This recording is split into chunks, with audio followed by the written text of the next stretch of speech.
എന്തൊക്കെയാണ് low back പെയിൻ്റെ treatment options എന്ന് നോക്കാം. Welcome to day 4 of our low back pain series. And doctor Sanjana S, consultant pain physician and anaesthesiologist. നമ്മൾ നേരത്തെ വീഡിയോസിൽ പറഞ്ഞതുപോലെ എന്താണോ പെയിനിനുള്ള കാരണം, what are the pain generators എന്ന് കണ്ടുപിടിച്ചതിന് ശേഷം അവിടേക്കുള്ളൊരു ടാർഗറ്റഡ് തെറാപ്പിയാണ് നമ്മൾ പെയിൻ ക്ലിനിക്കിൽ മെയിനായിട്ട് ചെയ്യുന്നത്. ഇതിൽ അനുയോജ്യമായ പെയിൻ കില്ലേഴ്സും അതോടൊപ്പം തന്നെ ഫിസിയോതെറാപ്പിയും വളരെ ഇമ്പോർട്ടൻ്റ് ആയിട്ടുള്ള ഒരു ഫാക്ടറാണ്. ഇതിൽ നിന്നും വേണ്ടത്ര റിസൾട്ട് കിട്ടാത്ത പേഷ്യൻസിന് നമ്മൾ പ്രൊസീജിയേഴ്സിലേക്ക് കടക്കും. പ്രൊസീജിയേഴ്സ് അഥവാ ഇൻ്റർവെൻഷൻസ്.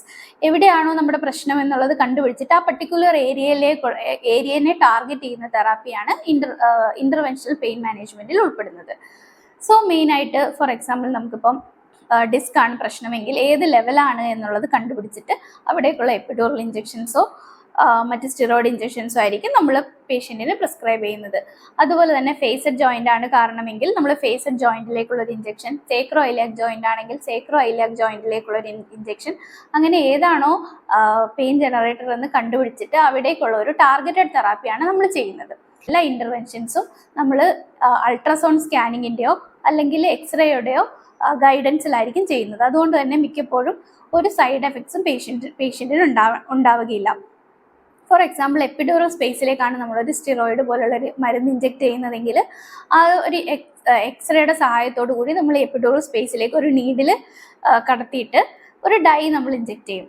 ഈ ഡൈയുടെ സ്പ്രെഡ് കറക്റ്റായിട്ടാണോ എന്ന് നമ്മൾ മോണിറ്ററിൽ ഉറപ്പ് വരുത്തിയതിന് ശേഷം മാത്രമായിരിക്കും നമ്മൾ മരുന്ന് ഇഞ്ചെക്ട് ചെയ്യുന്നത്. അതുകൊണ്ട് തന്നെ വേറൊരു തരത്തിലുള്ള സൈഡ് എഫക്റ്റും ഈ പ്രൊസീജിയേഴ്സിൽ നിന്ന് പേഷ്യൻറ്റിന് ഉണ്ടാവുകയില്ല. പേഷ്യൻ്റ് ടാബ്ലറ്റ് ആയിട്ടോ IV ആയിട്ടോ ഒരു മെഡിക്കേഷൻ എടുക്കുമ്പോൾ ഉണ്ടാവുന്ന സിസ്റ്റമിക് സൈഡ് എഫക്ട്സുകളൊന്നും തന്നെ പേഷ്യൻറ്റിന് ഉണ്ടാവുകയില്ല.